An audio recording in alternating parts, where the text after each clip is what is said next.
Mjumbe wa kamati kuu ya Chama cha Demokrasia na Maendeleo Chadema John Heche amebadili kabisa upepo wa kisiasa nchini baada ya kutoa majibu mazito ya hofu na tahadhari dhidi ya wito wa maridhiano uliotolewa na serikali kuu. Akizungumza kupitia ukurasa wake rasmi wa mtandao wa kijamii wa Facebook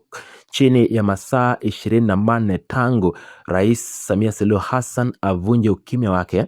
mwanasiasa huyo mkongwe ameweka bayana msimamo usiotikisika unaolenga kulinda misingi ya demokrasia na haki za raia nchini Tanzania. Hatua hii imekuja tu mara baada ya mkuu wa nchi kujitokeza hadharani na kukiri kuwa hali ya sasa ya nchi inahitaji meza ya mazungumzo ili kurejesha utulivu wa kiuchumi na kijamii uliotandika tangu kuanza kwa mfululizo wa harakati za kupinga mifumo ya kodi na gharama kubwa za maisha. John Heche amesisitiza kuwa ukimya wa Chama cha Demokrasia na Maendeleo hautakuwa sehemu ya kusaliti mapambano ya wananchi, na badala yake ameweka hadharani orodha ya matakwa 7 ya msingi ambayo lazima yatimizwe na kuutawala uliopo madarakani kabla ya hatua yoyote ya kuketi pamoja kuanza kufanyiwa kazi rasmi. Uamuzi huo wa John Heche umepokelewa kwa mshangao mkubwa na kuleta matumaini mapya kwa wafuasi wengi wa upinzani, hususan wale wanaomuunga mkono mwenyekiti Tundu Antipas Lissu pamoja na makundi mengine yanayofuatilia mienendo ya kisiasa kama vile wafuasi wa Humphrey Polepole. Katika taarifa yake, mwanasiasa huyo ameeleza wazi kuwa sharti la kwanza na lisilo na mjadala ni kupatikana kwa uhuru kamili wa Tundu Antipas Lissu, ambaye kwa sasa anashikiliwa katika gereza la Ukonga kwa muda mrefu kutokana na mashtaka ya kisiasa yanayomkabili. John Heche amefafanua kuwa yeye binafsi hayuko tayari wala ana mamlaka ya kikatiba ya kuiongoza chama hicho kikuu cha upinzani kwenye mazungumzo yoyote ya amani, wakati kiongozi wao mkuu akiwa amefungiwa nyuma ya nodo, kwani hatua hiyo itakuwa ni dharau kwa misingi ya taasisi yao. Amebainisha kuwa mchakato wa maridhiano unapaswa kuongozwa na mtu mwenye ridhaa ya wanachama, na kwamba Rais Samia Suluhu Hassan lazima aonyeshe nia njema kwa amri ya kumwachilia huru mwanasiasa huyo ili aweze kushiriki kikamilifu katika kuamua mustakabali wa nchi. Hatua hii ya ujasiri iliyochukuliwa na John Heche inafunua mambo mengi muhimu kuhusu uimara wa viongozi wa upinzani dhidi ya mbinu mbalimbali zinazodaiwa kutumiwa na dola ili kuwahubiri na kuwagawa kabla ya uchaguzi mkuu. Mwanasiasa huyo amefichua uwepo wa tetesi na ofa kubwa za kifedha ambazo zilikuwa zimetolewa chini kwa chini zikimtaka Tundu Antipas Lissu kukubali kuchukua mamilioni ya fedha na kuondoka kabisa ndani ya mipaka ya Jamhuri ya Muungano wa Tanzania ili kuachana na harakati za kisiasa kwa kubadilisha na uhuru wake.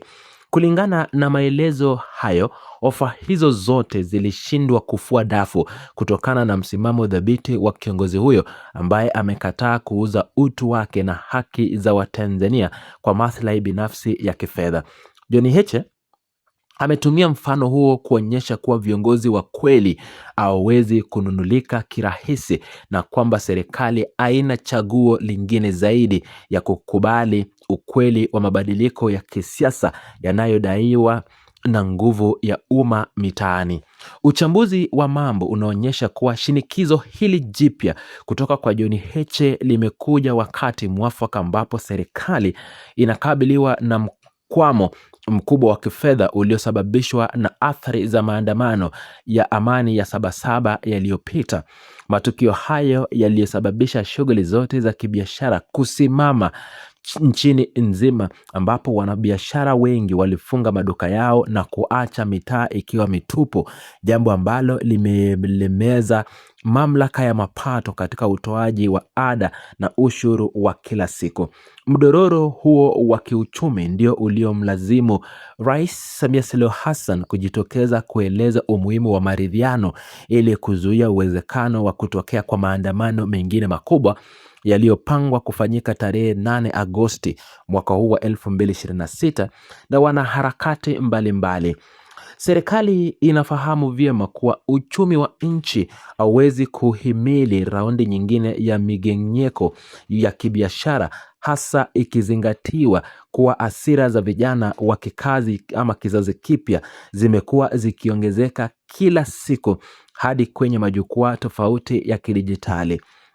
Mbali na swala la kiongozi mkuu wa chama chake John Heche ameweka vigezo vingine vya kijamii vinavyolenga kuhakikisha kuwa maridhiano hayo yanafanyuliwa ama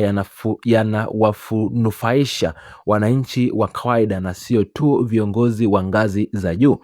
Mwanasiasa huyo pia ameitaka serikali kuchukua hatua za haraka kupunguza gharama kubwa za maisha zinazowakabili wananchi kutokana na mfumuko wa bei wa bidhaa muhimu na kuanzisha mikakati ya uhakika ya kutengeneza nafasi za kazi kwa ajili ya vijana wa kizazi cha sasa. Amebainisha kuwa kama kijana atakuwa na ajira rasmi inayompatia kipato, atakuwa na muda wala nia ya kuingia barabarani kuandamana tarehe 8 Agosti mwaka 2026, kwa sababu atakuwa akilinda maslahi yake binafsi, na hivyo kuwajibika kwa serikali itakuwa ni suluhisho la kudumu la kuimarisha kiusalama kuliko kutumia nguvu za kijeshi na polisi na silaha za moto.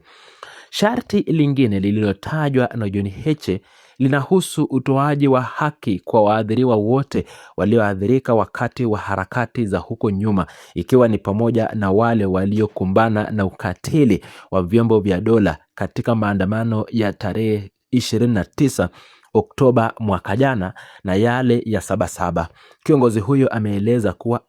kutakuwa na amani ya kweli kama familia za waliouawa au kujeruhiwa hazitafidiwa na maafisa waliohusika kufanya ukatili huo kuchukuliwa hatua kali za kisheria. Ameitaka serikali kutoa majibu ya ukweli kuhusu hatari za kupotea kwa raia na viongozi wa kijamii ambao walitekwa katika mazingira tatanishi na hadi sasa hawajulikani walipo, akisisitiza kuwa maridhiano hayawezi kujengwa juu ya msingi wa damu na vilio vya raia wasio na hatia. Msimamo huu unadhihirisha dhamira yake ya kutaka kuona mabadiliko ya kimfumo na kiutawala yanayoweka mbele utu na usalama wa kila Mtanzania.